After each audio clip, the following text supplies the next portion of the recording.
Hello friends, പുതിയൊരു വീഡിയോയിലേക്ക് സ്വാഗതം. ഇന്നത്തെ റിവിഷൻ സീരീസിൽ മാത്സിൻ്റെ കുറച്ച് ക്വസ്റ്റ്യൻസ് നോക്കാം. അപ്പോൾ ഇതിനകത്ത് രണ്ടൊന്ന് വെറൈറ്റി ക്വസ്റ്റ്യൻസ് ഒക്കെ ഉണ്ട്, നല്ലപോലെ നോക്കി വെച്ചേക്കുക. വീഡിയോയിലേക്ക് പോകാം. 71 37 square minus 3 square divide by 34ൻ്റെ മൂല്യം ഏതാണല്ലോ ക്വസ്റ്റ്യൻ. അപ്പോൾ നമുക്ക് ഈ ഒരു ഇക്വേഷൻ അങ്ങ് പഠിക്കാം. A square minus B square is equal to A plus B into A minus B. ഇത് പഠിച്ചു വെച്ചേരെ. A square minus B square is equal to A plus B into A minus B. അപ്പോൾ ഈ 37 3 എയും ബിയും ആയിട്ട് എടുത്താൽ ഇതിവിടെ അപ്ലൈ ചെയ്തൂടെ. 37ൻ്റെ സ്ഥാനത്ത് എ, 3ൻ്റെ സ്ഥാനത്ത് ബി. അപ്പോൾ എ പ്ലസ് ബി 37 അധികം 3 into A minus B 37 minus 3 divided by 34. 37 അധികം 3 എത്രയാണ്? 40 ഇൻറ്റു 37 മൈനസ് 3 34 ഡിവൈഡഡ് ബൈ 34. ഇത് രണ്ടും അങ്ങ് വെട്ടിപ്പോയി. ഇനി ആരാ ഉള്ളത്? 40. അപ്പോൾ ആൻസർ 40. അപ്പോൾ ഇവിടെ ആൻസർ നോക്കാം നമുക്ക്. Answer option D 40. ഇനി അടുത്ത ക്വസ്റ്റ്യൻ. 4 11 4 ഭാഗം 11 16 മൈനസ് 2 മൈനസ് 3 മൈനസ് 1 മൈനസ് 2 അധികം എക്സ് സമം 0 ആണെങ്കിൽ എക്സിൻ്റെ മൂല്യം എന്താണ്? അപ്പോൾ ഇത് ചെയ്യുന്നത് എങ്ങനെയാണെന്ന് നോക്കാം. അപ്പോൾ ഇതാണ് ക്വസ്റ്റ്യൻ. അപ്പോൾ ഇതെങ്ങനെയാണ് ചെയ്യുന്നത്? 4 11 4 ഇതൊരു മിശ്ര ഭിന്നമാണ്. ഇതിനെ നമുക്ക് വിഷമ ഭിന്നമാക്കണം. അപ്പോൾ മിശ്ര ഭിന്നത്തിനെ വിഷമ ഭിന്നമാക്കുന്നത് എങ്ങനെയാണ്? അപ്പോൾ ഇങ്ങോട്ട് എഴുതി ചെയ്യാം. 4 11 4 ഇത് രണ്ടും കൂടെ ഗുണിക്കുക. 4 11 കൂടെ ഗുണിക്കുക. എന്നിട്ട് അത് ആ കിട്ടുന്നത് കൊണ്ട് 4നെ കൂട്ടുക, 4ആയിട്ട് കൂട്ടുക. അങ്ങനെയാണ് ഇത് ചെയ്യുന്നത്. അപ്പോൾ 4 ഗുണം 11 44. 44 അധികം 4 48. 48 ഇവിടെ എഴുതുക, 11 അതുപോലെ എഴുതുക. 11 48. എങ്ങനെയാണ് മിശ്രഭിന്നത്തെ വിഷമഭിന്നമാക്കുന്നത്? 11 48 ഭാഗം 11 16. അപ്പോൾ ഇതെങ്ങനെയാണ് ഭാഗിക്കുന്നത്? ഇങ്ങനെ ഭിന്നസംഖ്യകൾ ഭാഗിക്കാൻ വരുമ്പോൾ എന്ത് ചെയ്യണം? തിരിച്ചിട്ട് ഗുണിക്കുക. അതായത് 11 16നെ തിരിച്ചിട്ട് 16 11 ആക്കി ഗുണിക്കുക. അത്രയും ചെയ്താൽ മതി. താഴോട്ട് എഴുതാം. 11 48 ഗുണം ഈ 11 16നെ തിരിച്ചിട്ട് ഗുണിക്കാം. 16 11 ആക്കുക. ഓക്കെ. ഇനി എന്താ വെട്ടിക്കളഞ്ഞൂടെ? 11 11 വെട്ടിപ്പോയി. 16 4 അല്ലല്ല 16 3. 16 ഗുണം 3 48. അപ്പം 3 എന്നിവിടെ ആൻസർ കിട്ടി.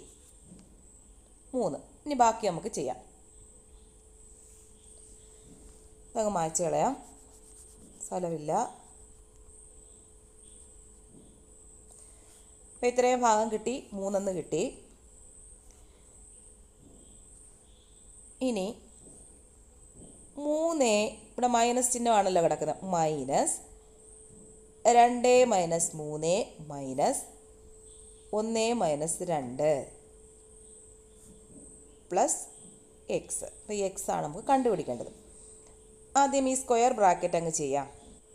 3 മൈനസ് 2 മൈനസ് 3 എത്രയാണ്? കുറച്ചിട്ട് വലിയ സംഖ്യയുടെ ചിഹ്നം കൊടുക്കുക. വലിയ സംഖ്യയുടെ ചിഹ്നം മൈനസ് ആണ്. അപ്പോൾ -1 മൈനസ് 1 മൈനസ് 2 എത്രയാണ്? കുറച്ചിട്ട് വലിയ സംഖ്യയുടെ ചിഹ്നം കൊടുക്കുക. -1 plus X is equal to 0. അപ്പോൾ ഇവിടെ മൈനസും മൈനസും കൂടെ ആകുമ്പോൾ പ്ലസ് ആവും, ചിഹ്നം മാറി. മൈനസും മൈനസും ആകുമ്പോൾ പ്ലസ് ആയിട്ട് -1 + 1 0. അപ്പോൾ 3 - 0 + x എന്ന് വരും. അത് വേണ്ട. അപ്പോൾ 3 - x. 3 - x എന്ന് പറയുന്നതാണ് 0. അങ്ങനെയാണെങ്കിൽ ഈ -x അങ്ങ് അപ്പുറത്ത് പോകുമ്പോൾ 3 = x. അപ്പോൾ x എന്ന് പറയുന്നത് 3. അപ്പോൾ ആൻസർ 3 ആണ്. Answer option B 3. അടുത്ത കണക്ക് 73. എക്സ് എന്നത് വൈയുടെ 125%. x + y = 90 ആണെങ്കിൽ 2x - y മൂല്യം ഏതിന് തുല്യമാണ്? അപ്പോൾ എന്താ പറഞ്ഞേക്കുന്നത്? എക്സ് എന്ന് പറയുന്നത് വൈയുടെ എന്ന് പറയുമ്പോൾ എന്താ കൊടുക്കേണ്ടത്? ഇൻറ്റു 125%. ശതമാനം എന്ന് പറയുമ്പോൾ /100 അല്ലേ? ഒരു സംഖ്യയുടെ ഇത്ര ശതമാനം എന്ന് പറയുമ്പോൾ എന്താ ചെയ്യേണ്ടത്? ഇൻറ്റു ആണ് ചെയ്യേണ്ടത്. ഇതിനിടെ നമുക്ക് ചെറുതാക്കാമല്ലോ. 5 കൊണ്ട് 20, 25, 4, 5. അപ്പോൾ എങ്ങനെ കിട്ടി? y × 5 / 4 കിട്ടി. അപ്പോൾ x ആണല്ലോ. x = y × 5 / 4. പിന്നെ ക്വസ്റ്റ്യനിൽ ഒരു കാര്യം പറയുന്നുണ്ട്. x + y എന്ന് പറയുന്നത് 90 എന്ന് ക്വസ്റ്റ്യനിൽ പറഞ്ഞിട്ടുണ്ട് അല്ലേ? x + y = 90. അപ്പോൾ നമുക്ക് എക്സിൻ്റെ വില ഇപ്പം കണ്ടുപിടിച്ചു. x = y × 5 / 4. അപ്പോൾ ഈ എക്സിന് പകരം നമുക്ക് ഈ വില ഇട്ട് കൊടുക്കാമല്ലോ. ഈ വില അവിടെ ഇട്ട് കൊടുക്കാം. അപ്പോൾ ഇങ്ങോട്ട് ചെയ്യാം. y × 5-നെ 5y എന്ന് എഴുതാമല്ലോ. എഴുതിക്കൂടെ? 5y / 4. x എന്ന് പറയുന്നത് 5y / 4 അധികം y. ഈ y = 90. മനസ്സിലായല്ലോ? ഇനി ഇതിനെ നമുക്ക് കൂട്ടാം. ഇതെങ്ങനെ ഇത്രയും കൂട്ടുന്നത്? ഇങ്ങോട്ട് ചെയ്യാം. 5y / 4 അധികം y. ഇതിനിടയിൽ 1 എന്നാണ് ഉദ്ദേശിക്കുന്നത്. ഇങ്ങനെ ഗുണിക്കുക, 4 ഇങ്ങനെ ഗുണിക്കുക. 4 × 1. ഇടയ്ക്കുള്ള ചിഹ്നം അതുപോലെ അവിടെ ഇട്ടേക്കുക. അപ്പോൾ എങ്ങനെയാണ് വരുന്നത്? ഇങ്ങോട്ട് എഴുതാം. 5y × 1 5y. 5y × 1 5y. പിന്നീട് ഈ ചിഹ്നം പ്ലസ് ചിഹ്നമാണ്. അത് ഇതുപോലെ ഇവിടെ ഇട്ട് കൊടുക്കുന്നു. 4 × y 4y. 4y / 4 × 1 എത്രയാണ്? 4. സമം എത്രയാണെന്ന് പറഞ്ഞിട്ടുണ്ട്? 90 എന്നാണ് പറഞ്ഞേക്കുന്നത് അല്ലേ? ഇനി എന്ത് ചെയ്യണം? ക്രോസ് മൾട്ടിപ്ലിക്കേഷൻ ചെയ്യുക. ഇതിനെ ഇങ്ങോട്ട് ഗുണിക്കുക. ഇതിൻ്റെ അടിയിൽ 1 എന്നാണ് ഉദ്ദേശം. അപ്പോൾ ഇതിങ്ങോട്ട് ഗുണിക്കുക. അപ്പോൾ അതിൻ്റെ ആവശ്യമില്ല. ഇതിങ്ങോട്ട് ഗുണിക്കുക. അപ്പോൾ എങ്ങനെ കിട്ടും? 5y അധികം 4y = 90 × 4 എന്ന് കിട്ടും. അപ്പോൾ 5y അധികം 4y 9y സമം 90 × 4 360 ആണല്ലോ. 9y എന്ന് പറയുന്നത് 360 ആണെങ്കിൽ y എന്ന് പറയുന്നത് എത്രയായിരിക്കും? 360 / 9 4 40. അപ്പോൾ y കിട്ടി 40 എന്ന് നമുക്ക് കിട്ടി. y = 40 എന്ന് കിട്ടി. അപ്പോഴും ഇവിടെ ഒരു കാര്യം ഓർത്ത് വെക്കണം. x + y എന്ന് പറയുന്നത് 90 എന്ന് ഇവിടെ തന്നിട്ടുണ്ട്. അപ്പോൾ ഇവിടെ വൈയുടെ വില കിട്ടി 40 കിട്ടി. അപ്പോൾ ഇതിൽ വില ഇട്ട് കൊടുത്താൽ മതിയല്ലേ. X plus 40 is equal to 90. അങ്ങനെയാണെങ്കിൽ എക്സ് എത്രയായിരിക്കും? 40 അങ്ങ് ഇപ്പുറത്ത് കൊണ്ടുപോകണം. ചിഹ്നം എത്രയാണ്? മൈനസ്. 90 മൈനസ് 40 50. എക്സ് എന്ന് പറയുന്നത് 50. എക്സും കിട്ടി, വൈയും കിട്ടി. ഇനി എന്താ ചെയ്യണം? ഇനി എന്താ കണ്ടുപിടിക്കേണ്ടത്? 2x മൈനസ് വൈയുടെ മൂല്യമാണ് ഇവിടെ കണ്ടുപിടിക്കേണ്ടത്. അപ്പോൾ എക്സും വൈയും ഉണ്ട്, വില ഇട്ട് കൊടുത്താൽ മതിയല്ലേ. 2 ഗുണം 50, എക്സിൻ്റെ വില 50 മൈനസ് വൈയുടെ വില 40. 2 ഗുണം 50 എത്രയാണ്? 100. 100 മൈനസ് 40 60. ആൻസർ 60. നോക്കാം നമുക്ക്. ആൻസർ ഓപ്ഷൻ സി ആണ്, 60. മനസ്സിലായല്ലോ. ഇനി അടുത്ത ക്വസ്റ്റ്യൻ. 25% കിഴിവ് നൽകിയ ശേഷം ഒരു വിൽപ്പനക്കാരൻ 25% ലാഭം നേടുന്നു. വിപണി വിലയും ചെലവ് വിലയും തമ്മിലുള്ള അനുപാതം കണ്ടെത്തുക. അത് ചെയ്ത് നോക്കാം. അപ്പോൾ ഇവിടെ കണ്ടുപിടിക്കേണ്ടത് വിപണി വിലയും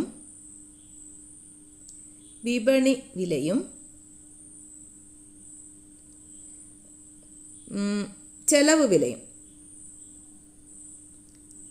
വിലയും തമ്മിലുള്ള അനുപാതം. ചെലവ് വിലയും തമ്മിലുള്ള അനുപാതമാണ് കണ്ടുപിടിക്കേണ്ടത്. അപ്പോൾ വിപണി വില എന്ന് പറഞ്ഞാൽ വിൽക്കുന്ന വില അല്ലേ, അത് വിറ്റ വില. വിറ്റ വില എത്രയാണെന്ന് പറയുന്നത്? ഒരു വിൽപ്പനക്കാരൻ 25% ലാഭം നേടുന്നു. അപ്പോൾ വിറ്റത് 25% ലാഭത്തിനാണ് അയാൾ ആ സാധനം വിറ്റത്. വിറ്റ വില എന്ന് പറയുന്നത് 25% ലാഭത്തിനാണ് ആ സാധനം വിറ്റത്. ചെലവ് വില എന്ന് പറഞ്ഞാൽ അയാളുടെ കിഴിവ് നൽകിയ വില, അതാണ് ചിലവ് വില എന്ന് പറയുന്നത്. അപ്പോൾ 25% കിഴിവ് നൽകിയ ശേഷം, അപ്പോൾ 25% കിഴിവ് നൽകി, ചെലവ് വിലയ്ക്കാണ് 25% കിഴിവ് നൽകിയത്. അപ്പോൾ 100 രൂപ വിലയുള്ള ഒരു സാധനത്തിന് 25 രൂപ കൂട്ടി വിറ്റു, 125%. വിപണി വില എന്ന് പറയുന്നത് 125%. ചിലവ് വില എന്ന് പറയുന്നത് എന്താണ്? 25% കിഴിവാണ്. അപ്പോൾ 100 രൂപയുള്ള സാധനം 25% കുറച്ച് വിറ്റു. അപ്പോൾ എത്രയാണ്? 75. മനസ്സിലായല്ലോ. ഇതിൻ്റെ അനുപാതമാണ് കണ്ടുപിടിക്കേണ്ടത്. അതായത് 125:75. 5 കൊണ്ട് ഇവിടെ വെട്ടുക, 2നെയും 5 കൊണ്ട് ഡിവൈഡ് ചെയ്യുക, ഇതിന് 2നെയും. അപ്പോൾ 15 കിട്ടി, ഇവിടെ 25 കിട്ടി, ഇവിടെ 15 ആണല്ലോ. ഇനി 5 കൊണ്ട് 2നെയും വീണ്ടും ഭാഗിക്കുക, എത്ര കിട്ടും? അന്നേരം 5 25, 3 15. 5:3 കിട്ടി. വിപണി വിലയും ചെലവ് വിലയും തമ്മിലുള്ള അനുപാതം 5:3. ആൻസർ ഉണ്ടോ എന്ന് നോക്കാം. Answer option A, 5:3. മനസ്സിലായല്ലോ. 25% കിഴിവെന്ന് പറയുമ്പോൾ എന്താണ്? 25% 100 ഒരു വിലയെങ്കിൽ അതിന് 25% കുറയ്ക്കുന്നു. 100-ൽ നിന്ന് 25 അങ്ങ് കുറയ്ക്കുക. പിന്നെ കൂട്ടി വിൽക്കുന്നു എന്ന് പറഞ്ഞാൽ ലാഭമാണ് എന്ന് പറയുമ്പോൾ എന്താണ് ചെയ്യേണ്ടത്? 25 കൂട്ടുക, 100-ൽ നിന്ന് 25 കൂട്ടുക. അത്രയും ചെയ്താൽ മതി അതിനകത്ത്. ഇനി അടുത്ത കണക്ക് 75. 2 ദിവസം കൊണ്ട് 5 പേർക്ക് 20 മരങ്ങൾ മുറിക്കാം. 20 പേർ 3 ദിവസം ജോലി ചെയ്താൽ ഈ സമയത്ത് എത്ര മരങ്ങൾ മുറിക്കും? അപ്പം ചെയ്ത് നോക്കാം. അപ്പോൾ ആദ്യം തന്നെ ഈ ഇക്വേഷൻ അങ്ങ് പഠിച്ചു വെച്ചേക്കാം. M1 പേർ D1 ദിവസം കൊണ്ട് W1 ജോലി ചെയ്യുമെങ്കിൽ M2 പേർ D2 ദിവസം കൊണ്ട് ചെയ്യുന്ന ജോലി M2 D2 W1 divide by M1 D1.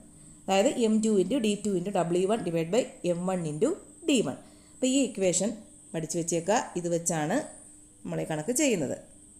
ഒന്നുമില്ല, ഇതിനകത്ത് ഇതുപോലെ അങ്ങ് ഇട്ട് കൊടുത്താൽ മതി. ആ ഇക്വേഷനകത്ത് വില അങ്ങ് ഇട്ട് കൊടുത്താൽ മതി, ആൻസർ കിട്ടും. അപ്പോൾ ഇതുപോലെ 3 എണ്ണം വരുന്നത് നമ്മൾ ഇതുവരെ ചെയ്തിട്ടില്ല. അങ്ങനെ കൂടുതൽ അങ്ങനെ ചോദിച്ചിട്ടുള്ള ഒരു വെറൈറ്റി ക്വസ്റ്റ്യനാണ്. അപ്പോൾ നോക്കി വെച്ചേക്കുക. അപ്പോൾ തന്നിരിക്കുന്ന എല്ലാം എടുത്ത് എഴുതാം.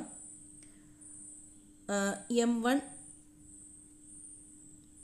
എന്ന് പറയുന്നത് ആളുകളുടെ എണ്ണമാണ് അല്ലേ? എത്ര പേരാണ്? 5 പേരാണ്. ഇനി D1 എന്ന് പറയുന്നത് ദിവസമാണ്. എത്ര ദിവസം കൊണ്ടാണ്? 2 ദിവസം കൊണ്ട്. പിന്നീട് W1 എന്ന് പറയുന്നത് അവർ ചെയ്ത ജോലിയാണ്. എത്ര മരങ്ങളാണ് മുറിച്ചത്? 20 മരങ്ങളാണ് അവർ മുറിച്ചത്. ഇനി M2 എന്ന് പറയുന്നത് എത്ര പേരാണ്? 20 പേര്. രണ്ടാമത്തത് 20 പേര് 3 ദിവസം കൊണ്ട്. അപ്പോൾ D1 ഡേയ്സ് എന്ന് പറയുന്നത് 3 ദിവസം. എത്ര വർക്കാണ് അവർ ചെയ്തത്? D2 ആണ്. W2 ആണ് നമുക്ക് കണ്ടുപിടിക്കേണ്ടത്. W2 ആണ് കണ്ടുപിടിക്കുന്നത്. അപ്പോൾ ഇക്വേഷൻ എന്താണ്? M2 D2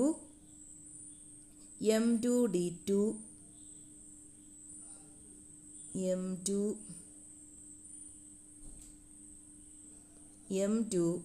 D2 W1 divided by M1 D1. ഇതെല്ലാം കിട്ടു കൊടുക്കാം. M2 20 ഇൻറ്റു D2 3 ഗുണം W1 20 divided by M1 5 D1 2. കിട്ടാമല്ലോ. 4 10 10 ഗുണം 4 40 40 ഗുണം 3 120 120 ആൻസർ വരുന്നത്. അപ്പോൾ ഇവിടെ ഓപ്ഷൻ 120 ഓപ്ഷൻ സി ആണ്. Option C. ഇനി ഒരു എളുപ്പ വഴിയുണ്ട്, പക്ഷെ അത് തെറ്റാനുള്ള സാധ്യതയുണ്ട്. മനസ്സിലാകുന്നവർക്ക് അങ്ങനെയും ചെയ്യാം. ആ രീതിയും കൂടെ ഒന്ന് നോക്കാം നമുക്ക്. അപ്പോൾ ക്വസ്റ്റ്യൻ അതുപോലെ പറയുന്നു, അതിനനുസരിച്ച് എഴുതുന്നു. 2 ദിവസം കൊണ്ട് 5 പേർക്ക് 20 മരങ്ങൾ മുറിക്കാം എങ്കിൽ 20 പേർ 3 ദിവസം 20 പേർ എത്ര മരം മുറിക്കും? അല്ലേ? ഇതല്ലേ ക്വസ്റ്റ്യൻ. അപ്പോൾ എന്താ ഞാൻ നാൾ പറഞ്ഞിട്ടുണ്ടായിരുന്നു, ഇതുപോലെ ക്വസ്റ്റ്യൻ മാർക്കിൻ്റെ മേളിൽ വരുന്നത് എഴുതുക. 20 ഗുണം, അപ്പോൾ 3 പേർ 20 ദിവസം ചെയ്യുന്നു, കൂടുതലായിരുന്നു. അപ്പോൾ ഇവിടെ ജോലി കൂടുതലായിരിക്കും, ഇവിടെ ഒരുപാട് കൂടുതൽ വരും. അപ്പോൾ എന്ത് ചെയ്യണം? 20 മേളിൽ എഴുതുന്നു, 5 താഴെ എഴുതുന്നു, ഗുണം 3 മേളിൽ എഴുതുന്നു, 2 താഴെ എഴുതുന്നു, 4 10 40 ഗുണം 3 120 കിട്ടി. അപ്പോൾ ഇങ്ങനെയും ചെയ്യാം. അടുത്ത കണക്ക് 76. ആദ്യത്തെ 52 പൂർണ്ണസംഖ്യകളിൽ 2 എന്ന അക്കം എത്ര തവണ ദൃശ്യമാകും? 52 പൂർണ്ണസംഖ്യകൾ എന്നാണ് പറഞ്ഞിരിക്കുന്നത്. 1 മുതൽ 51 വരെയുള്ള സംഖ്യകളുടെ ഇടയ്ക്ക് എത്ര 2 ഉണ്ട് എന്ന് കണ്ടുപിടിച്ചാൽ മതി. മനസ്സിലായോ? അപ്പോൾ അതിനകത്ത് 20 മുതൽ 29 വരെ 11 പ്രാവശ്യമാണ് 2 ഉള്ളത് അല്ലേ? 2 20 21 22 അതിനകത്ത് 11 പ്രാവശ്യം 2 വരും. അതായത് എല്ലാ സംഖ്യകളും അങ്ങനെ തന്നെ ആയിരിക്കും. 30 മുതൽ 39 വരെ എത്ര 3 ഉണ്ടെന്ന് ചോദിച്ചാലും 11 ആണ്. 40 മുതൽ 49 വരെ എത്ര 4 ഉണ്ടെന്ന് ചോദിച്ചാലും 11 ആണ്. അപ്പോൾ 20 മുതൽ 29 വരെ 11 2 ഉണ്ട്. ഇനി ബാക്കി കണ്ടുപിടിച്ചാൽ മതിയല്ലോ. 1 മുതൽ 10 വരെ ഉള്ളത് ഒരെണ്ണം 12 അല്ല 2. പിന്നീട് 10 മുതൽ 19 വരെ എത്ര എണ്ണം ഉണ്ട്? ഒരെണ്ണേ ഉള്ളൂ, 12. പിന്നെ 32 42 ഇത് ഇത്രയേ ഉള്ളൂ. അങ്ങനെ 4 സംഖ്യകളേ ഉള്ളൂ 50 അടക്കി വെച്ച്. അങ്ങനെ ആകുമ്പോൾ എത്ര? 11 അധികം 4 15 ആൻസർ വരുന്നത്. 52 കൂട്ടരുത്. 52 കൂട്ടിയാൽ 16 ആവും. ആൻസർ തെറ്റും. ഓപ്ഷനിൽ കാണും. 16 ഓപ്ഷനിൽ കാണുകയും ചെയ്യും. ഉണ്ട്, 16 ഓപ്ഷനിലുണ്ട്. അപ്പോൾ 52 കൂടെ അതിനകത്ത് കൂട്ടിക്കഴിഞ്ഞാൽ തെറ്റും. അതിന് വേണ്ടിയാണ് ഇങ്ങനെ ഇടുന്നത്. അപ്പോൾ ആൻസർ ഓപ്ഷൻ ബി 15. അടുത്ത ക്വസ്റ്റ്യൻ 77. ഒരു പ്രത്യേക കോഡ് ഭാഷയിൽ എഡ്യൂക്കേഷൻ എന്നത് JHPFBN RDB എന്നാണ് എഴുതിയിരിക്കുന്നത്. ആ കോഡ് ഭാഷയിൽ മെഡിസിൻസ് എങ്ങനെ എഴുതാം? അപ്പോൾ ഇതൊരു വെറൈറ്റി ക്വസ്റ്റ്യൻ ആണ്, ഒന്ന് നോട്ട് ചെയ്ത് വെച്ചേക്കുക. അപ്പോൾ ഇതെങ്ങനെ ചെയ്യുന്നത് നമുക്ക് നോക്കാം. അപ്പോൾ ആദ്യം ഇവിടെ ആൽഫബറ്റ് എഴുതി, ക്വസ്റ്റ്യൻ എഴുതി, എഡ്യൂക്കേഷൻ. അപ്പോൾ ഇവിടെ എഡ്യൂക്കേഷൻ ഈ ഭാഗത്ത് ജെ ആണ് വരുന്നത്. അപ്പോൾ ഈ കഴിഞ്ഞിട്ട് 1 2 3 4 അഞ്ചാമതാണ് ജെ വരുന്നത്. പിന്നീട് ഡി 1 2 3 നാലാമത് ഡി വരുന്നു. യു വരുന്നത് യു കഴിഞ്ഞിട്ട് യുവിൻ്റെ സ്ഥാനത്ത് പി ആണ് അല്ലേ, യുവിൻ്റെ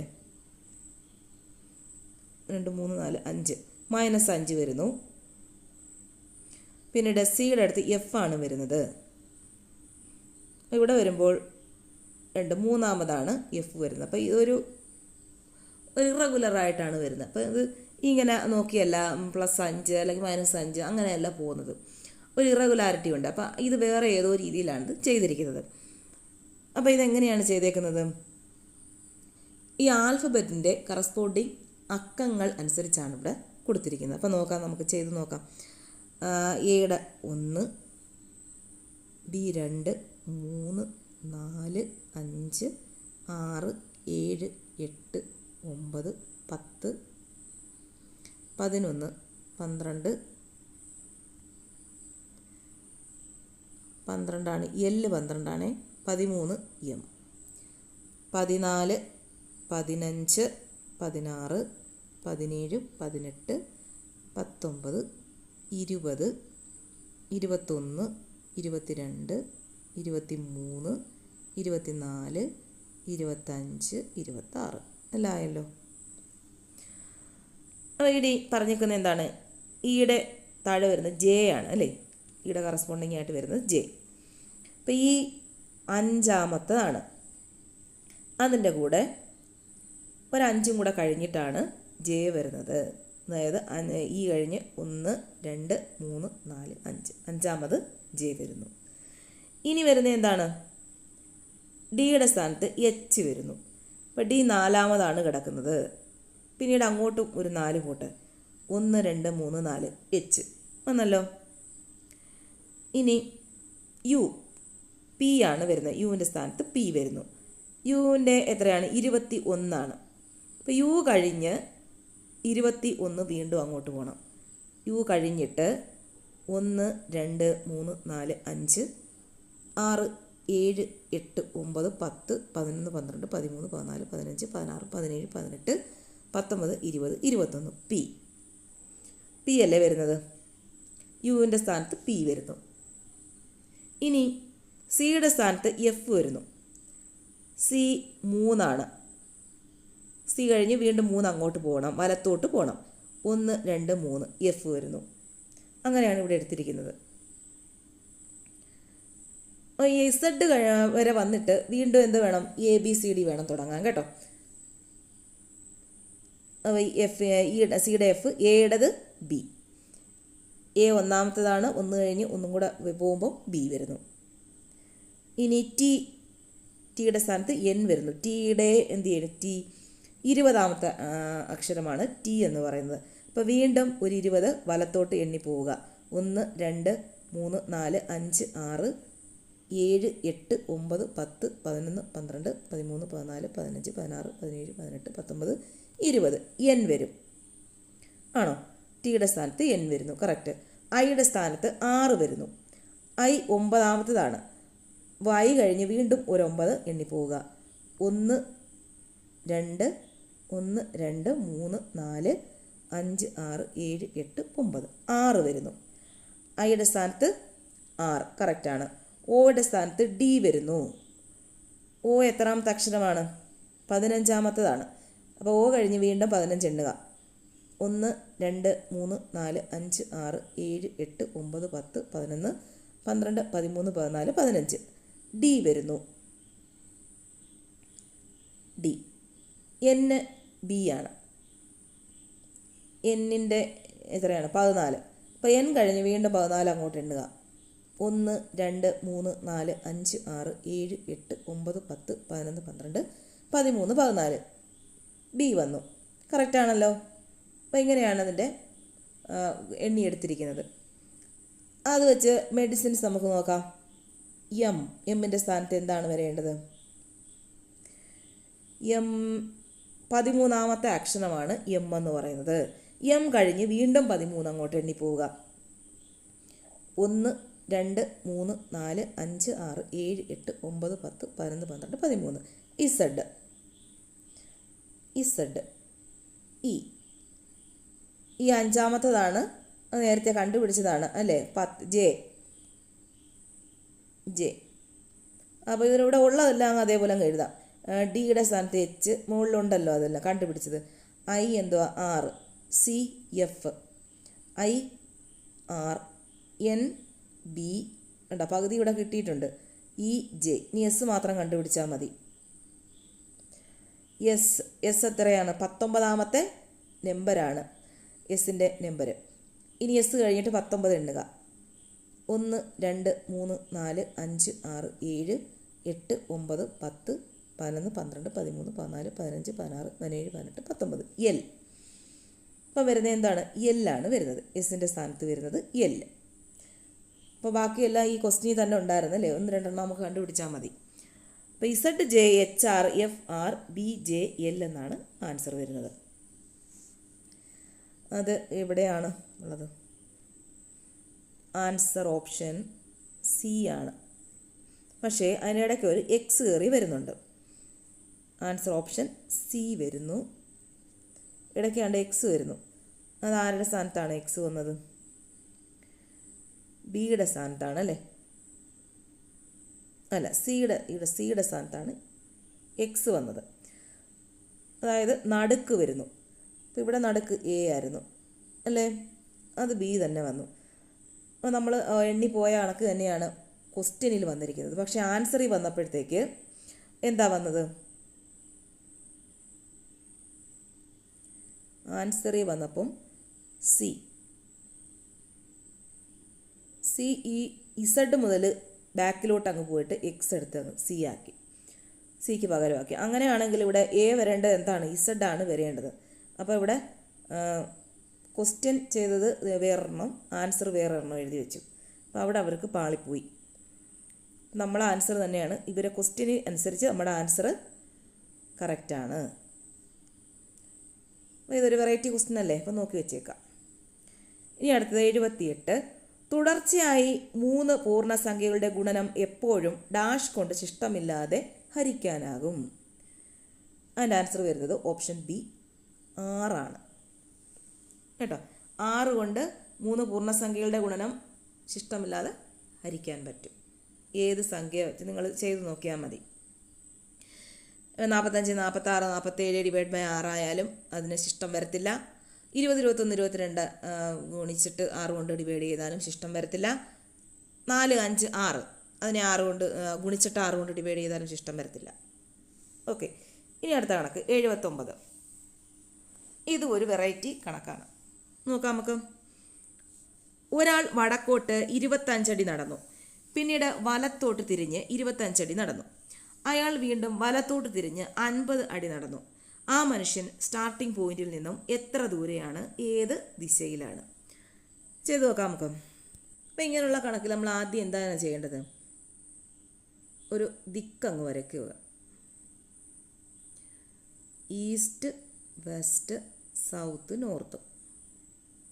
ഇനി ക്വസ്റ്റ്യനിലേക്ക് പോവാം. ഒരാൾ വടക്കോട്ട് 25 അടി നടന്നു. ഇവിടെയാണ് തുടങ്ങുന്നത്. ഇവിടുന്ന് 25 അടി അങ്ങോട്ട് നടന്നു.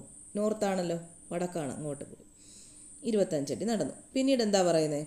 പിന്നീട് വലത്തോട്ട് തിരിഞ്ഞ്, വലത്തെന്ന് പറയുമ്പോൾ ഇങ്ങോട്ടാണല്ലോ, ഇങ്ങോട്ട് തിരിഞ്ഞ് വീണ്ടും 25 അടി അങ്ങോട്ട് പോയി. പിന്നീട് വലത്തോട്ട് തിരിഞ്ഞ് 50 അടി പോയി. ആ മനുഷ്യൻ സ്റ്റാർട്ടിംഗ് പോയിന്റിൽ നിന്നും എത്ര ദൂരെയാണ്? ഏത് ദിശയിലാണ്? ഇതാണല്ലോ സ്റ്റാർട്ടിംഗ് പോയിന്റ്. ഇതാണ് കണ്ടുപിടിക്കേണ്ടത് നമുക്ക്. ഇത്രയാണ് നമുക്ക് കണ്ടുപിടിക്കേണ്ടത്. അപ്പോൾ ഇതെങ്ങനെ നമ്മൾ സ്ഥലം ചെയ്യുന്ന പരിപാടി ഇങ്ങനെ വരയ്ക്കുക. ത്രികോണമാകുന്നു. ഇവിടം വരെ 25 ബാക്കി ഇങ്ങോട്ട് ഫുൾ 50 പോയി. അപ്പോൾ ഇവിടെ എത്രയായിരിക്കും? ഇത് 25 ആയിരിക്കും അല്ലേ? ഇത് തന്നെ ആയിരിക്കുമല്ലോ ഇപ്പുറത്തുള്ളത്. 25 ഇവിടെ എത്രയാണ്? 25. അങ്ങോട്ടും 25 പോയത്. 25. അപ്പോൾ ഇതാണ് കണ്ടുപിടിക്കേണ്ടത്. അപ്പം റൂട്ട് ഓഫ് കർണം സ്ക്വയറാണ് കർണമാണ് കണ്ടുപിടിക്കേണ്ടത്. കർണം കണ്ടുപിടിക്കാൻ റൂട്ട് ഓഫ് പാദം സ്ക്വയർ അധികം ലംബം സ്ക്വയർ. അപ്പോൾ പാദവും ലംബവും 25 25 കണ്ടുപിടിക്കാം. റൂട്ട് ഓഫ് 25ൻ്റെ സ്ക്വയർ അധികം 25ൻ്റെ സ്ക്വയർ എത്ര കിട്ടും? 625 അധികം 625 റൂട്ട് എത്ര? 10 5 1250ൻ്റെ റൂട്ടാണ് ഇവിടെ കണ്ടുപിടിക്കേണ്ടത്. 1250ൻ്റെ റൂട്ടാണ് കണ്ടുപിടിക്കേണ്ടത്. അപ്പോൾ എപ്പോഴും നമ്മൾ ഇതുപോലെ കണക്ക് വരുമ്പോഴെല്ലാം റൂട്ട് കറക്റ്റായിട്ടായിരിക്കും വരുന്നത് അല്ലേ. ഒന്നെങ്കിൽ 36 ആയിരിക്കും, അങ്ങനെ വരും. 6 അങ്ങനെയൊക്കെ ഉള്ള സംഖ്യകളായിരിക്കും സ്ഥിരം വരുന്നത്. അപ്പോൾ ഇതൊരു വ്യത്യസ്തമായിട്ട് വരുന്ന ഒരു സംഖ്യയാണ്. അപ്പോൾ 1250 അതിൻ്റെ റൂട്ട് നമ്മളെങ്ങനെ കണ്ടുപിടിക്കുന്നത്? അതിൻ്റെ ഘടകങ്ങളാക്കുക. അതിനെ ഇത് 5 കൊണ്ട് ഡിവൈഡ് ചെയ്യാമല്ലോ. അതിനെ 2 5 0 5 കൊണ്ട് 5 25 0 കൊടുത്തു. 5 10 5 2 ഇതിൽ ജോഡിയായിട്ടുള്ളതിൽ നിന്ന് 1 പുറത്തെടുക്കുക. 5 5 ഇതാണ് ഒറ്റയ്ക്ക് നിൽക്കുന്നത്. അപ്പോൾ അതിനെ അവിടെ ഒറ്റയ്ക്ക് തന്നെ കിട്ടേക്കുക. 5 ഗുണം 5 ഗുണം റൂട്ട് 2, അതായത് 25 ഗുണം റൂട്ട് 2. ഇതിൽ ഒരു 2 കൂടെ ഉണ്ടായിരുന്നെങ്കിൽ അതിനെ പുറത്തെടുത്ത് ഒരു 2 ആക്കാമായിരുന്നു. അപ്പോൾ 25 ഗുണം 2 കിട്ടിയാണ്. അപ്പോൾ ഒറ്റയ്ക്ക് ഉള്ളതുകൊണ്ട് അതിനെ റൂട്ട് 2 അങ്ങ് എഴുതുക. അപ്പോൾ 25 റൂട്ട് 2 ആൻസർ വരുന്നത്. ദിശ എന്താണ് വരുന്നത്? ഇവിടെ നിന്ന് ഇങ്ങോട്ടുള്ള ദിശ, ഇങ്ങനെയുള്ള ദിശ ഏതാണ്? കിഴക്ക്, തെക്ക് കിഴക്ക് ദിശയിൽ 25 റൂട്ട് 2 ദൂരം. ദിശ തെക്ക് കിഴക്ക്. ആൻസർ നോക്കാം. തെക്ക് കിഴക്കായി 15 റൂട്ട് 2 പക്ഷേ ദിശ ഇത്തിരി തെറ്റിപ്പോയി. തെക്ക് പടിഞ്ഞാറെന്നാണ് കൊടുത്തിരിക്കുന്നത്. അവിടെ ബി, ആൻസർ ഓപ്ഷൻ ബി കൊടുത്തിരിക്കുന്നത്. 25 റൂട്ട് 2 ഉള്ളത് പടിഞ്ഞാറാണ്. തെക്ക് കിഴക്കല്ലേ ശരിക്കും ദിശ വരുന്നത്. അപ്പം ഇതിൻ്റെ ആൻസർ തെറ്റായിട്ട് കൊടുത്തിരിക്കുകയാണ്. അപ്പം നമ്മൾ കണ്ടുപിടിച്ചതാണ് കറക്റ്റായിട്ടുള്ള ആൻസർ. ഇനി അടുത്ത കണക്ക് നോക്കാം.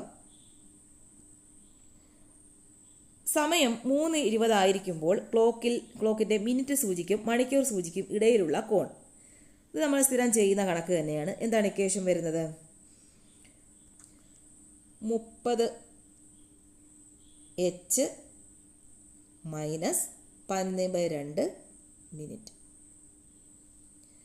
30 ഗുണം h എത്രയാണ്? 3:20 എന്നല്ലേ പറഞ്ഞത്. 3 മൈനസ് 11/2 ഗുണം 20 10 90. 90 മൈനസ് 110 കുറയ്ക്കുമ്പോൾ 20 കിട്ടും. അത് വലുത് അങ്ങനെയൊന്നും നോക്കണ്ട. വലുതിന് ചെറുത് കുറയ്ക്കുക, ചിഹ്നം ഒന്നും നോക്കണ്ട. 20 ഡിഗ്രി. ആൻസർ ഓപ്ഷൻ എ ആണ്. ഓപ്ഷൻ എ ആണ്. അപ്പോൾ ഇത്രയേ ഉള്ളൂ. അപ്പോൾ വെറൈറ്റി ആയിട്ടുള്ള 2 കണക്കുകളൊക്കെ ഇതിനകത്തുണ്ടായിരുന്നു. അതുകൊണ്ടാണ് ഇത് ഞാൻ എടുത്തത് കേട്ടോ. അപ്പോൾ ചെയ്ത് നോക്കുക. വെറൈറ്റി കണക്കുകളൊക്കെ നല്ലപോലെ നോക്കി വെച്ചേക്കുക.